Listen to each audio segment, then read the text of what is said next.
Digital detox. ये किताब हमें हमारी सबसे बड़ी भूल दिखाती है। ये बताती है कि हम कैसे टेक्नोलॉजी को इस्तेमाल करते करते अब उसके गुलाम बन चुके हैं। ये किताब साफ कहती है, हमने मोबाइल को एक टूल की तरह नहीं बल्कि एक जरूरत की तरह जीना शुरू कर दिया है। और इसी सोच ने हमारे दिमाग को खोखला करना शुरू कर दिया है। इस किताब की अहमियत इसलिए भी बढ़ जाती है क्योंकि आज स्क्रीन सिर्फ एंटरटेनमेंट का जरिया नहीं बल्कि स्ट्रेस, एंजाइटी और लोनलीनेस का सबसे बड़ा कारण बन चुकी है। हर इंसान जो दिन भर स्क्रीन पर टाइम बर्बाद कर रहा है, उसे ये समझना जरूरी है कि ये सिर्फ आदत नहीं है, ये एडिक्शन है। और यही एडिक्शन हमारी सोचने की ताकत, फोकस और पीस को चुपचाप खा रहा है। अब असल समस्या पर आइए। आज हमारा दिमाग लगातार स्क्रॉल करता है, जंप करता है, डिस्ट्रैक्ट होता है, बिना रुके, बिना थके। हमारा ध्यान 5 सेकंड से ज्यादा एक जगह नहीं टिकता। हम काम करते हुए भी नोटिफिकेशंस चेक करते हैं, बात करते हुए भी रील्स देखना नहीं छोड़ते। हमारी नींद कम हो चुकी है, मानसिक ऊर्जा खत्म हो चुकी है, और सबसे खतरनाक बात, हमें इसका एहसास तक नहीं होता। लेकिन समाधान भी है। इस वीडियो में आप जानेंगे कैसे आप अपने डिजिटल ब्रेन को फिर से रिसेट कर सकते हैं, कैसे डोपामाइन की लत से बाहर निकल सकते हैं, और कैसे फिर से क्लैरिटी, फोकस और शांति के साथ जी सकते हैं उस असली जिंदगी को जिसे आपने स्क्रीन के पीछे कहीं खो दिया है। डिजिटल ओवरलोड और जब स्क्रीन हमें गुलाम बना देती है। डिजिटल डिटॉक्स हमें सबसे पहले ये समझाती है कि स्क्रीन हमारे जीवन में कितनी गहराई तक घुस चुकी है। यह किताब बताती है कि हम दिन भर में जितना समय स्क्रीन के सामने बिताते हैं, वो सिर्फ एंटरटेनमेंट नहीं है बल्कि वो धीरे धीरे मेंटल स्लेवरी में बदल चुका है। इस किताब के अनुसार डिजिटल ओवरलोड का मतलब है जब हम इतना ज्यादा कंटेंट कंज्यूम करने लगते हैं कि हमारा दिमाग उसे ठीक से प्रोसेस भी नहीं कर पाता। हर नोटिफिकेशन, हर रील, हर मैसेज एक नए थॉट को ट्रिगर करता है, और यही कांस्टेंट स्टिमुलेशन हमारे दिमाग को थका देता है, लेकिन हमें इसका एहसास भी नहीं होता। इस सोच का महत्व क्या है? आज हम जितना समय स्क्रीन पर बिता रहे हैं, उससे कहीं ज्यादा हम खुद से दूर हो गए हैं। सोचिए, जब आप खाली होते हैं, क्या आप अपने विचारों से जुड़ते हैं? नहीं, आप फोन उठाते हैं। जब आप थकते हैं, क्या आप आराम करते हैं? नहीं, आप स्क्रॉलिंग शुरू कर देते हैं। यही डिजिटल ओवरलोड है जो धीरे धीरे हमारे अंदर की शांति, एकाग्रता और सोचने की ताकत को खत्म कर रहा है। और यही वजह है कि यह किताब आज के समय में हर इंसान के लिए जरूरी हो जाती है। हमारा दिमाग इस ओवरलोड से कैसे डैमेज हो रहा है? जब हम हर थोड़ी देर में स्क्रीन चेक करते हैं, तो हमारा दिमाग किसी चीज पर लंबे समय तक ध्यान नहीं दे पाता। अटेंशन स्पैन घटता है, ब्रेन फोग बढ़ता है, और हम हर समय मेंटली टायर्ड महसूस करते हैं, चाहे हमने कोई फिजिकल काम किया हो या नहीं। हार्वर्ड और स्टैनफोर्ड जैसे न्यूरो साइंस सेंटर्स ने ये पाया है कि जो लोग दिन भर स्क्रीन पर मल्टीपल टास्क्स करते हैं, जैसे chatting, social media, video watching और गेम्स, उनका मस्तिष्क एक्चुअली थक जाता है, ठीक उसी तरह जैसे शरीर ज्यादा मेहनत से थकता है। और ये एग्जॉस्शन डिप्रेशन, एंजाइटी और इंसोम्निया, नींद न आना जैसे इश्यूज को जन्म देता है। विनीत, एक 22 वर्षीय छात्र, दिन भर घर में रहता था और खुद को इंट्रोवर्ट मानता था। उसका रूटीन बहुत सिंपल था। सुबह उठते ही फोन, फिर यूट्यूब, इंस्टाग्राम, कुछ गेमिंग, दोपहर को थोड़ा कॉलेज का ऑनलाइन काम, फिर रील्स, फिर स्क्रोलिंग, और फिर रात तक मोबाइल यूज। वह खुद सोचता था कि वो कुछ भी हैवी नहीं कर रहा, बस नॉर्मल डिजिटल लाइफ जी रहा है। लेकिन धीरे धीरे उसमें बदलाव आने लगे। वो छोटी छोटी बातों में चिड़चिड़ा हो जाता, नींद डिस्टर्ब रहने लगी, किसी से बात करने का मन नहीं करता, और सबसे ज्यादा उसे हर समय बोरडम लगता। विनीत को नहीं पता था कि वो डिजिटल ओवरलोड का शिकार बन चुका है। उसका दिमाग इतना ज्यादा स्टिमुलेटेड हो चुका था कि अब वो किसी एक टास्क पर ध्यान ही नहीं दे पाता था। अपने डिजिटल ब्रेन को कैसे हील करें? डिजिटल गुलामी से निकलने का पहला कदम है पॉज करना। स्क्रीन पॉज टेक्निक अपनाएं। दिन में हर 2 घंटे पर 10 मिनट का डिजिटल ब्रेक लें। इस दौरान सिर्फ आंखें बंद करें या बाहर चलें, कोई स्क्रीन नहीं। ये छोटा सा पॉज आपके दिमाग को रिसेट करने में मदद करता है। Notification diet. दिन भर में सिर्फ 2 बार ही नोटिफिकेशंस चेक करें, एक सुबह और एक शाम। बाकी समय नोटिफिकेशंस को साइलेंट रखें। इससे डोपामिन स्पाइक्स कम होंगे और दिमाग को स्टेबल महसूस होगा। Slow morning routine. सुबह उठते ही कम से कम 30 मिनट तक फोन को हाथ न लगाएं। इसकी जगह एक डायरी में कुछ लिखें, थोड़ा टहलें या कुछ डीप ब्रेथ्स लें। इन छोटे लेकिन पावरफुल स्टेप से आप डिजिटल ओवरलोड से धीरे धीरे बाहर आना शुरू कर सकते हैं। डिजिटल डिटॉक्स यही सिखाती है कि डिजिटल वर्ल्ड को छोड़ना नहीं है, बल्कि उस पर हमारा कंट्रोल वापस लेना है। ये किताब बार बार यही बताती है कि अगर हमने अपने दिमाग को समय पर आराम नहीं दिया तो हमारी क्रिएटिविटी, हमारी क्लैरिटी, सब कुछ धीरे धीरे फेड हो जाएगा। डिजिटल ओवरलोड कोई मजाक नहीं, ये एक साइलेंट एनिमी है जो आपकी एनर्जी खा रहा है और आपको पता भी नहीं चल रहा। डोपामिन का जाल और जब इंस्टेंट प्लेजर हमारी जिंदगी बर्बाद कर देता है। डिजिटल डिटॉक्स किताब की एक सबसे चौंकाने वाली बात यह है, हम सब आज किसी ना किसी डोपामिन ट्रैप में फंसे हुए हैं और हमें इसका पता तक नहीं। यह किताब बताती है कि स्क्रीन एडिक्शन सिर्फ टाइम वेस्ट नहीं है, यह हमारे दिमाग के रिवॉर्ड सिस्टम पर हमला है। हर बार जब हम इंस्टाग्राम पर कोई नई रील देखते हैं, कोई वीडियो स्क्रॉल करते हैं, कोई लाइक पाते हैं, तो हमारा दिमाग डोपामिन नाम का केमिकल रिलीज करता है। ये वही सब्सटेंस है जो हमें टेम्परेरी खुशी देता है और बार बार उसी चीज की चाहत बढ़ाता है। यही डोपामिन लूप है, यही ट्रैप है जो आज हम सबको अंदर से खोखला कर रहा है। इस सोच का महत्व क्या है? इस किताब की रेलेवेंस इसलिए भी ज्यादा है क्योंकि डोपामिन ट्रैप बहुत ही शांत और चुपचाप काम करता है। आपको लगता है आप बस एंजॉय कर रहे हैं, लेकिन असल में हर बार जब आप कोई रील स्क्रॉल करते हैं, आपका दिमाग उस रील से नहीं, डोपामाइन के डोज से एडिक्टेड होता जा रहा है।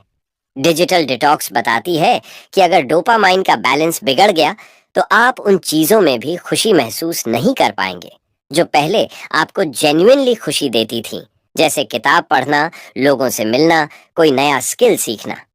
आज के यूथ, क्रिएटर्स और यहाँ तक कि स्टूडेंट्स तक सबका फोकस टूट रहा है, मोटिवेशन गिर रहा है और रीजन सिर्फ एक, इंस्टेंट प्लेजर की आदत। हमारा दिमाग इस डोपामिन ट्रैप से कैसे डैमेज हो रहा है? डोपामिन एक रिवॉर्ड केमिकल है। यह तब रिलीज होता है जब हम कोई ऐसा काम करते हैं जो दिमाग को रिवॉर्ड देता है। प्रॉब्लम तब शुरू होती है जब हम इसे हर 5 सेकंड में ट्रिगर करते हैं, जैसे scrolling, swiping, gaming, binge watching. इससे दिमाग का बेसलाइन डोपामाइन लेवल गिरने लगता है और नॉर्मल चीजें हमें बोरिंग लगने लगती हैं।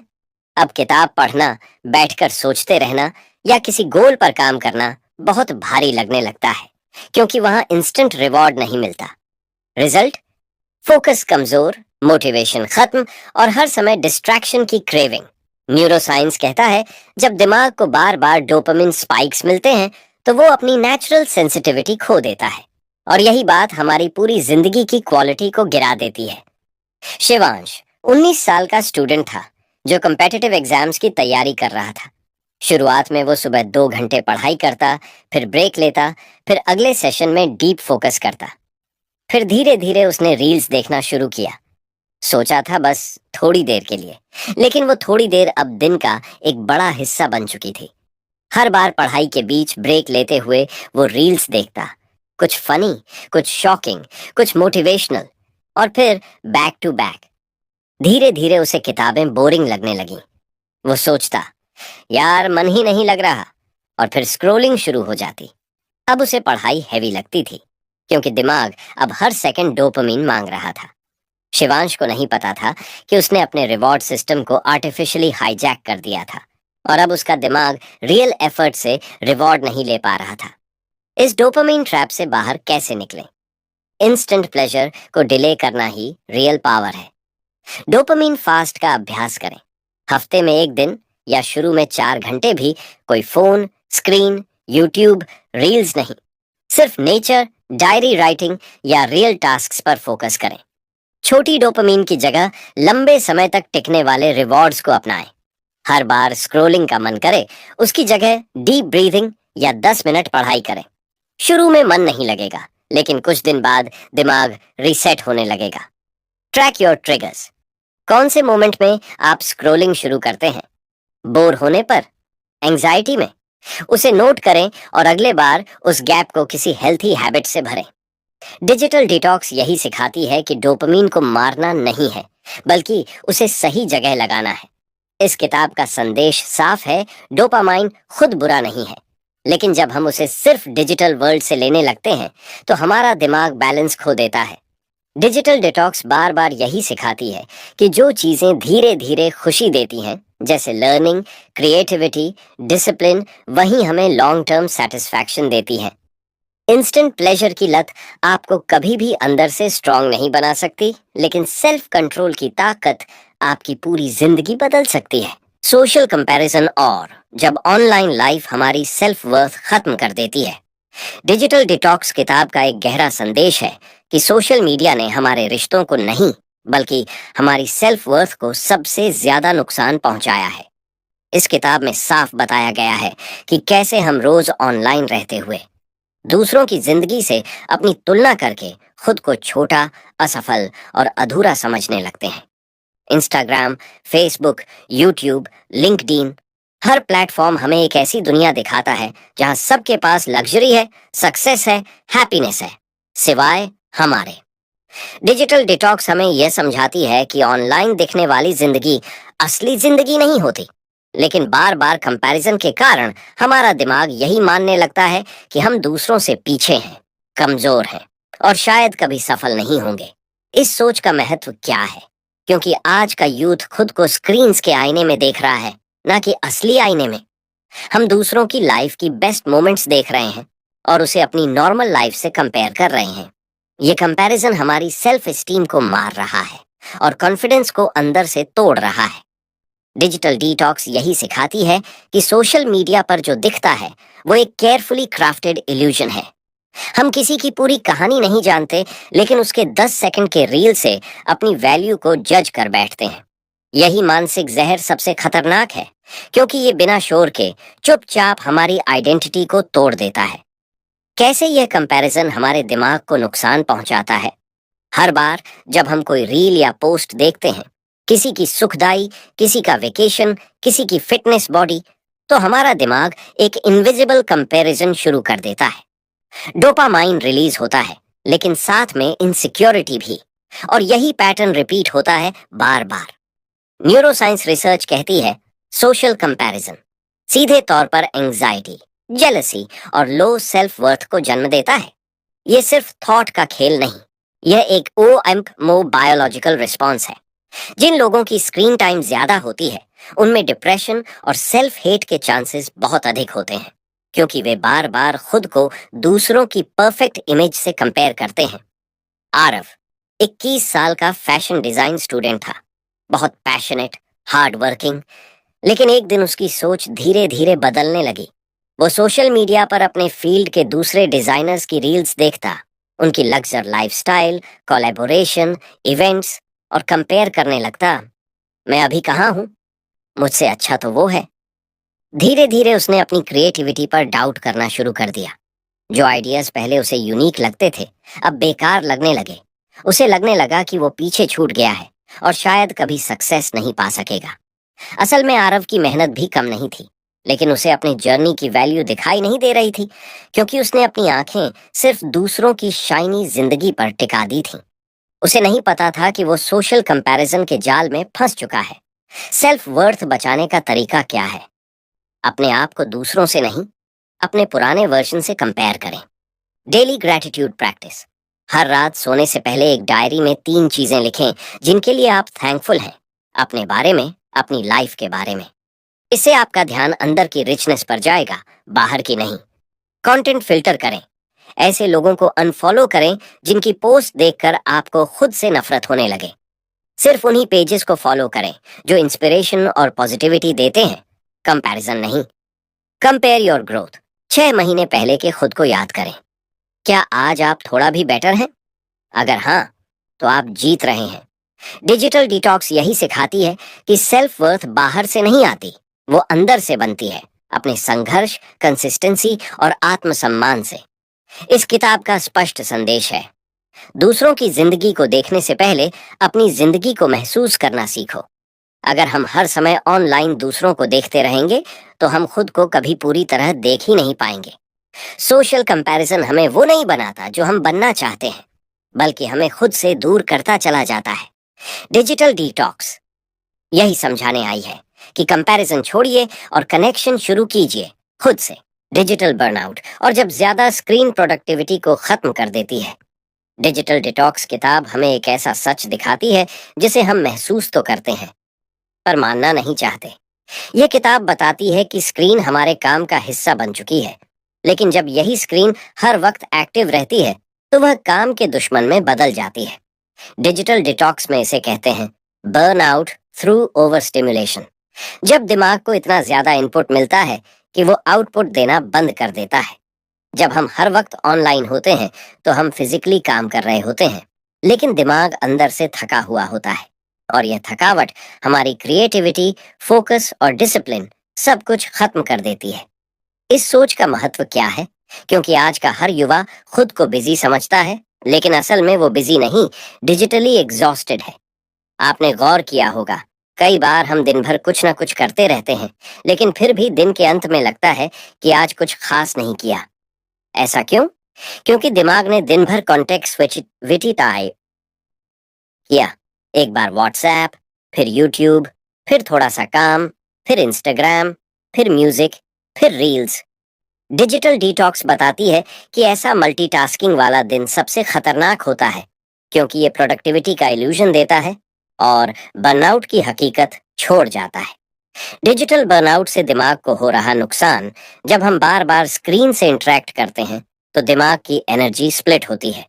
हर बार एक नया ऐप खोलने पर नया मेंटल कंटेक्स्ट एक्टिवेट होता है और यही बार बार की जंपिंग दिमाग को डीप वर्क से डिस्कनेक्ट कर देती है। हार्वर्ड रिसर्च के अनुसार जब कोई व्यक्ति लगातार कंटेक्स्ट स्विच करता है तो उसकी ओवरऑल प्रोडक्टिविटी 40% तक गिर जाती है और स्ट्रेस हार्मोन्स बढ़ जाते हैं। सिम्टम्स होते हैं बिना कारण थकान महसूस होना, किसी काम में मन न लगना, काम शुरू करने से पहले ही बोझ महसूस होना और सबसे कॉमन मेंटल फॉग यानी दिमाग का भारी लगना। ये सब बर्नआउट के साइंस हैं और इसकी जड़ है स्क्रीन ओवरलोड। अद्विक एक 26 वर्षीय फ्रीलांसर ग्राफिक डिजाइनर था। घर से काम करता था, लैपटॉप, फोन, टेबलेट हर समय पास में रहते। सुबह उठते ही क्लाइंट मैसेज चेक करना, फिर रील्स पर थोड़ा स्क्रॉल करना, फिर थोड़ा डिजाइन, फिर यूट्यूब पर कुछ देखना, फिर क्लाइंट कॉल। उसे लगता था कि वो पूरे दिन बहुत काम कर रहा है, लेकिन प्रोजेक्ट्स डिले हो रहे थे। क्रिएटिविटी कम हो गई थी और हर दिन खत्म होता था एक ही थॉट से, यार आज भी कुछ खास नहीं कर पाया। असल में अद्विक का दिमाग ओवर स्टिमुलेटेड हो चुका था। वो काम कर रहा था, लेकिन उसका दिमाग हर घंटे डिजिटल फैटिग झेल रहा था और उसे ये बर्नआउट नजर नहीं आ रहा था। बर्नआउट से बाहर कैसे निकले? गति नहीं, गहराई जरूरी है। टाइम ब्लॉकिंग टेक्निक अपनाएं। दिन में 3 से 4 घंटे डीप वर्क ब्लॉक्स रखें, जिसमें कोई नोटिफिकेशन, कोई डिस्ट्रैक्शन न हो। इस दौरान सिर्फ एक काम और पूरा फोकस। स्क्रीन फ्री गैप्स बनाएं। हर 90 मिनट के बाद 10 से 15 मिनट पूरी तरह बिना स्क्रीन के बिताएं। खिड़की के पास बैठें, आंखें बंद करें, थोड़ा चलें। इससे दिमाग रिचार्ज होता है। डिजिटल वर्क लॉग रखें। एक नोटबुक में दिन भर किस स्क्रीन पर कितना समय दिया, ये नोट करें। जब आपको दिखेगा कि स्क्रोलिंग पर 3 घंटे और एक्चुअल काम पर 1 घंटा 50 मिनट लगे हैं, तभी बदलाव संभव होगा। बर्नआउट को दूर करने का सबसे पहला कदम है शांत बैठना और खुद से ईमानदारी से पूछना कि हम सच में क्या कर रहे हैं। डिजिटल डिटॉक्स यही बताती है कि बर्नआउट सिर्फ ज्यादा काम से नहीं होता, बल्कि ज्यादा बिना मतलब के डिजिटल काम से होता है। अगर हमारा दिमाग हर घंटे 10 बार अलग अलग कामों पर जंप करेगा तो वो गहराई में जाकर कुछ भी क्रिएट नहीं कर पाएगा। ये किताब सिखाती है कि रियल प्रोडक्टिविटी का मतलब है कम काम, लेकिन पूरी क्लैरिटी और फोकस से किया हुआ काम। बर्नआउट से लड़ने के लिए जरूरी है कि हम डिस्ट्रैक्शन से दूरी बनाना सीखें, ताकि दिमाग फिर से चैनल हो सके, रिचार्ज हो सके और क्रिएट कर सके। स्लीप डिस्ट्रक्शन और कैसे स्क्रीन हमारी गहरी नींद छीन लेती है। डिजिटल डिटॉक्स किताब एक बहुत खतरनाक लेकिन इग्नोर्ड टॉपिक को उजागर करती है, स्क्रीन से जुड़ी नींद की तबाही। यह किताब हमें यह समझाती है कि हम चाहे दिन भर कितना भी मेहनत करें, अगर हमारी नींद डिस्टर्ब है तो हमारा दिमाग कभी क्लियर, काम और क्रिएटिव नहीं बन सकता। यह किताब बताती है कि स्क्रीन और स्लीप एक दूसरे के सबसे बड़े दुश्मन बन चुके हैं, और हर बार जब हम सोने से पहले फोन चेक करते हैं, हम अपनी नेचुरल हीलिंग पावर को धीरे धीरे नष्ट कर रहे होते हैं। इस सोच का महत्व क्या है? क्योंकि नींद सिर्फ आराम नहीं है, नींद हमारा मेंटल रिचार्ज सिस्टम है। डिजिटल डिटॉक्स में साफ कहा गया है, जब आपकी नींद गड़बड़ होती है तो आपका शरीर नहीं, आपका मस्तिष्क पहले टूटता है। आज की दुनिया में ज्यादातर लोग लेट नाइट स्क्रॉलिंग करते हैं, reels, YouTube, messages, random browsing, और फिर सुबह उठते हैं थकान, भारीपन और कंफ्यूजन के साथ। प्रॉब्लम ये नहीं कि हम सो नहीं रहे, प्रॉब्लम यह है कि हम गहरी नींद, डीप स्लीप खो चुके हैं, जिसमें दिमाग डिटॉक्स होता है, मेमोरी स्टोर होती है और इमोशंस स्टेबल होते हैं। स्क्रीन की वजह से दिमाग कैसे डैमेज हो रहा है? जब हम सोने से ठीक पहले स्क्रीन देखते हैं, चाहे वो फोन हो, लैपटॉप हो या टीवी, तो वो ब्लू लाइट हमारे दिमाग के अंदर मेलाटोनिन नामक नींद के हार्मोन को सप्रेस कर देती है। इससे हमें लगता है कि हम जाग रहे हैं, लेकिन अंदर से दिमाग कंफ्यूजन में चला जाता है। रिजल्ट, नींद आने में देर लगती है, रात भर बार बार नींद टूटती है और सुबह उठकर फ्रेश महसूस नहीं होता। स्टैनफोर्ड और हार्वर्ड के स्लीप रिसर्च बताती हैं कि जो लोग सोने से 1 घंटे पहले तक स्क्रीन देखते हैं, उनकी डीप स्लीप 40 से 50% तक कम हो जाती है। और यही कारण है कि वो दिन भर इरिटेबिलिटी, लो एनर्जी और एंग्जाइटी महसूस करते हैं।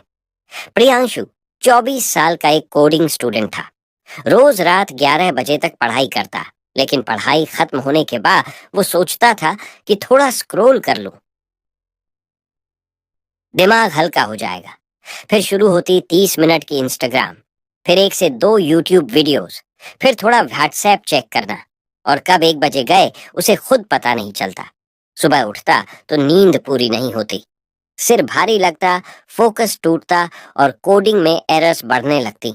उसे लगता था शायद मैं लेजी हो गया हूं, लेकिन असल में वो स्लीप डिप्रिवेशन का शिकार हो चुका था।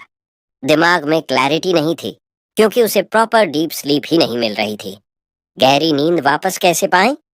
स्क्रीन से दूरी और दिमाग को रात में शांति देना ही असली लग्जरी है। डिजिटल सनसेट बनाएं। सोने से कम 1 घंटे पहले सभी स्क्रीन्स बंद कर दें, फोन, लैपटॉप, टैबलेट। उस 1 घंटे में कोई हल्की बुक पढ़ें, डीप ब्रीदिंग करें या डायरी में लिखें। नाइट मोड स्ट्रिक्टली यूज करें। अगर कभी देर तक काम करना भी पड़े तो फोन या लैपटॉप में night light, blue light filter जरूर ऑन रखें। सेम टाइम स्लीप रूल, हर दिन एक ही समय पर सोने और उठने की आदत डालें, वीकेंड्स को छोड़कर भी नहीं। ये दिमाग को नेचुरल रिदम में ले आता है, जिससे स्लीप क्वालिटी खुद ब खुद इम्प्रूव होती है। डिजिटल डिटॉक्स यही बताती है कि नींद को लग्जरी न समझें, बल्कि यह आपकी मेंटल इम्यूनिटी है, और इसे डिस्टर्ब करना मतलब पूरे दिमाग को कमजोर करना। डिजिटल डिटॉक्स बार बार इस बात पर जोर देती है कि स्क्रीन हमारी जिंदगी का हिस्सा हो सकती है, लेकिन हमारे स्लीप साइकिल की मालिक नहीं बननी चाहिए। अगर आपकी नींद टूटी हुई है तो आपका दिन कभी क्लियर नहीं हो सकता। गहरी नींद कोई एक्स्ट्रा कंफर्ट नहीं है, यह आपके दिमाग का अधिकार है, और स्क्रीन को समय पर कंट्रोल में लाकर आप ये अधिकार वापस पा सकते हैं। ब्रोकन फोकस और हम 5 मिनट भी फोन से दूर क्यों नहीं रह पाते? डिजिटल डिटॉक्स किताब का एक बहुत बड़ा खुलासा है कि आज हमारी सबसे बड़ी ताकत, फोकस, अब हमारी सबसे कमजोर आदत बन चुकी है। यह किताब बताती है कि हमारा दिमाग हर पल किसी न किसी नोटिफिकेशन, मैसेज या कंटेंट की उम्मीद कर रहा होता है। हम फिजिकली काम कर रहे होते हैं, लेकिन मेंटली हर समय स्क्रीन की क्रेविंग में जी रहे होते हैं। डिजिटल डिटॉक्स कहती है हमने अपनी अटेंशन को बेच दिया है, और बदले में मिली है सिर्फ डिस्ट्रैक्शन और एंग्जाइटी। इस सोच का महत्व क्या है? क्योंकि आज की दुनिया में वो इंसान सबसे तेज नहीं है, बल्कि वो इंसान सबसे आगे है जिसका ध्यान सबसे स्थिर है। अगर आप किसी भी गोल, प्रोजेक्ट या काम में पूरी गहराई से नहीं लग सकते, तो चाहे आपके पास कितना भी ज्ञान हो, आप उसे इस्तेमाल नहीं कर पाएंगे। डिजिटल डिटॉक्स हमें यह समझाती है कि फोकस कोई मैजिक नहीं है, बल्कि एक प्रैक्टिस है जो हर बार स्क्रीन चेक करने से टूटती चली जाती है। स्क्रीन से दिमाग को कैसे नुकसान हो रहा है? हर बार जब आप फोन उठाते हैं, चाहे कोई जरूरत हो या नहीं, आपका दिमाग एक न्यू स्टिमुलेशन ट्रिगर करता है, और हर बार यह ट्रिगर डोपामाइन रिलीज करता है, जिससे एक छोटी सी खुशी मिलती है, और यही लूप शुरू हो जाती है। हार्वर्ड की एक स्टडी के अनुसार आज का एवरेज यूथ हर 10 मिनट में अपना फोन चेक करता है, और एक दिन में लगभग 90 से 100 बार स्क्रीन अनलॉक करता है। ये लगातार इंटरप्शन दिमाग को डीप वर्क से डिस्कनेक्ट कर देती है। आप एक पैराग्राफ पढ़ते हैं और बीच में मैसेज चेक करने लगते हैं। आप कोई आइडिया सोचते हैं और बीच में इंस्टाग्राम खोल देते हैं। यही रिपीटेड इंटरप्शंस दिमाग की मेमोरी पावर, क्रिएटिविटी और डिसीजन मेकिंग एबिलिटी को डायरेक्ट कमजोर कर देती है। रुद्रांश 23 साल का एमबीए स्टूडेंट था। उसे बुक्स पढ़ने का बहुत शौक था, और एग्जाम से पहले वो खुद को बहुत डिसिप्लिन्ड मानता था। लेकिन पिछले 1 साल में उसने नोटिस किया कि अब वो 10 मिनट से ज्यादा बिना फोन देखे नहीं बैठ पाता। पढ़ते हुए एक वर्ड पर अटकता और तुरंत फोन खोलकर व्हाट्सएप चेक करने लगता। कई बार फोन बज भी नहीं करता, लेकिन वो फिर भी चेक करता बिना वजह। धीरे धीरे उसकी रीडिंग स्पीड गिर गई, कॉन्सेप्ट समझने में ज्यादा समय लगने लगा, और सबसे ज्यादा वो खुद से चिढ़ने लगा। रुद्रांश को लगने लगा कि उसका दिमाग अब पहले जैसा स्टेबल नहीं रहा। असल में उसका फोकस टूट चुका था, क्योंकि उसका दिमाग हर 5 मिनट में नया स्टिमुलेशन एक्सपेक्ट करने लगा था। फोकस दोबारा कैसे वापस लाएं? फोकस बनाने के लिए डिस्ट्रैक्शन से दोस्ती नहीं, दूरी जरूरी है। फोन फ्री वर्क टाइम तय करें। दिन में कम से कम 1 घंटा ऐसा रखें जब आपका फोन दूसरे कमरे में रखा हो, ताकि दिमाग को ब्रेक फ्री अटेंशन की आदत पड़े। पोमोडोरो टेक्निक अपनाएं। 25 मिनट तक प्योर फोकस वर्क, फिर 5 मिनट का ब्रेक। इससे दिमाग डीप वर्क का अभ्यास करना सीखता है। Single tasking culture. एक समय पर एक ही काम, चाहे वो पढ़ना हो, सोचना हो या काम करना हो। मल्टीटास्किंग से फोकस हमेशा टूटता है। मिनिमल होम स्क्रीन रखें। अपने फोन की होम स्क्रीन पर सिर्फ 2 ऐप्स रखें, बाकियों को फोल्डर्स में छिपा दें।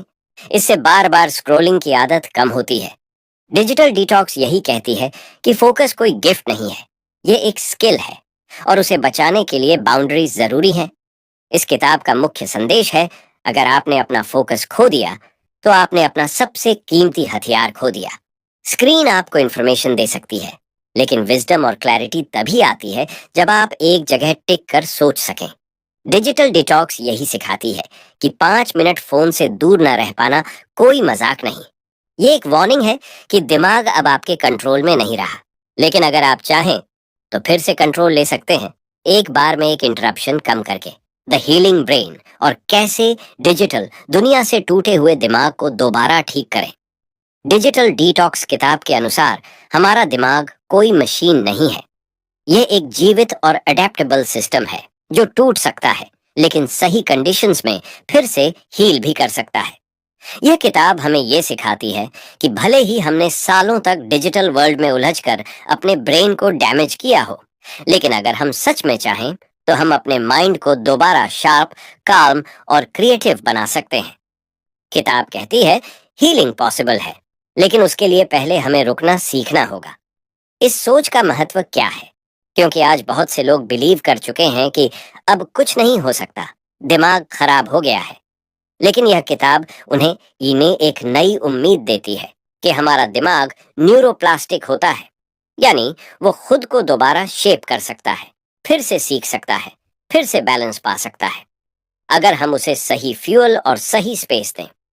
डिजिटल दुनिया ने हमें जो डैमेज दिया वो परमानेंट नहीं है, लेकिन उसके लिए हमें डिजिटल विथड्रॉवल नहीं, डिजिटल हीलिंग करनी होगी। कैसे डिजिटल वर्ल्ड ने हमारा दिमाग बिगाड़ा है? हर समय डोपामाइन स्पाइक से दिमाग हाइपर स्टिमुलेटेड हो चुका है। हर मिनट कॉन्टेक्स्ट स्विच करके अटेंशन स्पैन खत्म हो चुका है। नींद डिस्टर्ब हो चुकी है, जिससे इमोशनल रेगुलेशन बिगड़ चुका है। कंपैरिजन और ओवर थिंकिंग से सेल्फ वर्थ और क्लैरिटी गायब हो चुकी है। और सबसे ज्यादा, दिमाग अब शांत नहीं बैठ पाता। हर पल उसे कुछ चाहिए, कोई नॉइज, कोई स्क्रीन, कोई डिस्ट्रैक्शन। ये सब हमारी मेंटल एनर्जी को लगातार खा रहा है। कृतार्थ 25 साल का एस्पायरिंग राइटर था। उसे बचपन से कहानियां लिखने का शौक था, लेकिन पिछले कुछ सालों में उसका माइंड इतना स्कैटर हो चुका था कि वो 10 मिनट भी बिना फोन के नहीं बैठ पाता। हर बार लिखने बैठता, थोड़ी देर बाद स्क्रोलिंग शुरू हो जाती, और फिर गिल्ट, फ्रस्ट्रेशन, सेल्फ डाउट और दिन बर्बाद। एक दिन उसने तय किया कि अब और नहीं। उसने डिजिटल डिटॉक्स की पूरी प्लान बनाई और धीरे धीरे हीलिंग प्रोसेस शुरू किया। पहले 3 दिन बहुत मुश्किल थे, बेचैनी, बोर्डम, खालीपन। लेकिन फिर एक हफ्ते में उसकी नींद सुधरने लगी, आइडियाज फिर से आने लगे, और सबसे खास, उसका खुद से रिश्ता दोबारा बनने लगा। आज वो दिन में 3 से 4 घंटे डीप वर्क करता है, बिना किसी स्क्रीन क्रेविंग के। दिमाग को रिसेट कैसे करें? रिसेट करने के लिए सबसे पहले स्लो होना सीखें। डेली साइलेंस प्रैक्टिस, मौन अभ्यास। हर दिन 10 से 15 मिनट कोई भी स्क्रीन, बात या डिस्ट्रैक्शन के बिना आंखें बंद करके बैठें। इससे दिमाग डोपामाइन डिटॉक्स की प्रक्रिया शुरू करता है। नेचर एक्सपोजर, दिन में 30 मिनट हरे पेड़ पौधों या खुले आसमान के नीचे बिताएं। रिसर्च बताती है कि इससे ब्रेन वेव पैटर्न्स शांत होते हैं और स्ट्रेस हार्मोन्स कम होते हैं। क्रिएट समथिंग डेली, कुछ भी बनाएं, लिखें, स्केच करें, कुछ क्राफ्ट करें। इससे दिमाग कंजम्पशन से हटकर क्रिएशन मोड में जाता है। वन डिवाइस फास्टिंग डे, हफ्ते में एक दिन फोन पूरी तरह बंद रखें, सिर्फ जरूरी कॉल्स छोड़कर। उस दिन दिमाग नेचुरली बोर्डम से क्रिएटिविटी की ओर मुड़ता है। एनालॉग मॉर्निंग्स, सुबह उठते ही कम से कम 1 घंटा बिना किसी स्क्रीन के बिताएं। इसका असर पूरे दिन की क्लैरिटी पर पड़ता है। डिजिटल डिटॉक्स हमें बताती है कि हीलिंग कोई मिरेकल नहीं है। यह एक डेली डिसिप्लिन है जो हमें धीरे धीरे फिर से स्टेबल, पीसफुल और पर्पसफुल बनाता है। डिजिटल डिटॉक्स यह नहीं कहती कि टेक्नोलॉजी गलत है। यह कहती है कि अगर आप टेक्नोलॉजी को कंट्रोल नहीं करेंगे, तो वो आपको कंट्रोल कर लेगी। किताब का सबसे बड़ा संदेश है, दिमाग को बचाने का एक ही रास्ता है, उसे नॉइज से निकालकर साइलेंस देना। जब आप अपने दिमाग को फिर से शांत रहने की अनुमति देते हैं, तभी वो आपकी क्रिएटिविटी, मेमोरी और इंट्यूशन को एक्टिवेट करता है। हीलिंग कोई लग्जरी नहीं, ये सर्वाइवल की एक जरूरत बन चुकी है। हम सब टेक्नोलॉजी से घिरे हुए हैं और ये हमारी जिंदगी का हिस्सा भी बन चुकी है। लेकिन इस किताब ने हमें एक बहुत बड़ा सच बताया कि स्क्रीन की दुनिया ने हमें थोड़ा थोड़ा करके तोड़ा है। हमारी नींद, हमारी एकाग्रता, हमारी असली खुशी और यहाँ तक कि हमारा आत्मसम्मान तक। अब हर 5 मिनट में फोन उठाना, दूसरों से अपनी तुलना करना, बिना वजह थका हुआ महसूस करना, ये सब नॉर्मल लगने लगा है, जबकि ये सब हमारे अंदर एक बड़ी मानसिक बीमारी का संकेत है। किताब यही सिखाती है कि असली आजादी तब है जब आप अपने दिमाग के मालिक बने, न कि किसी एल्गोरिदम के। अगर हम सच में फिर से क्लैरिटी, शांति और कंट्रोल पाना चाहते हैं, तो जरूरी है कि हम स्क्रीन से थोड़ी दूरी बनाएं और खुद से दोबारा जुड़ना सीखें। छोटे छोटे बदलावों से शुरुआत कीजिए, जैसे नींद से पहले फोन बंद करना, दिन में थोड़ा मौन अपनाना, 1 घंटा बिना स्क्रीन के बिताना। धीरे धीरे आप देखेंगे आपका दिमाग फिर से सांस लेने लगा है, आपका मन शांत होने लगा है और आपकी जिंदगी वापस आपके कंट्रोल में आ रही है। अगर ये वीडियो आपको पसंद आया हो और आप ऐसे ही और वीडियो चाहते हैं जो आपकी सोच को बदलें और जिंदगी में सच्चा बदलाव लाएं,